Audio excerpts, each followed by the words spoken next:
Yun! Ito nga pala yung ginawa natin kay paring Macdoy natin sa leeg. Grabe, napakahirap sa leeg. Hindi advisable sa leeg, pero ika nga, your body, your rules. So, kung anong gusto mong ipatato, sa parte, okay lang yan. Pero, sa mga upcoming siguro, better ilagay na lang natin sa place na mas maganda.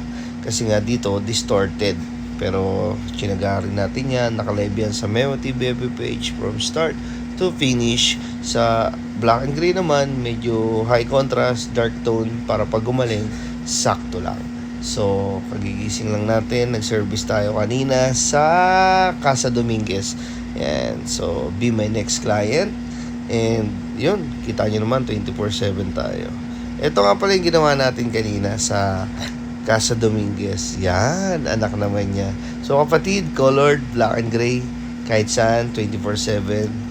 Okay ako dyan. Yan po. Parang Macdoy natin, napakalupit. Kamusta yung tato mo, pare? Ayos na ayos, pre. Sakit.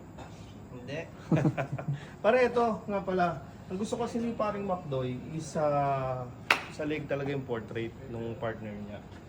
Pero ang hirap niya ang guluhan, no? Sa Hirap. picture, kasi tingnan mo, distorted. Pero sa personal, goods eh. Goods naman siya sa Sa personal. leeg, medyo dark tone yung ginawa natin kasi nga mabilis yan mag-lighten pare pag black and gray. Gusto niya kasi black and gray. So sa lahat ng gusto magpatattoo, punta lang kayo dito. May tattoo and piercing. May always ito 20%. Pare, mga sa lahat.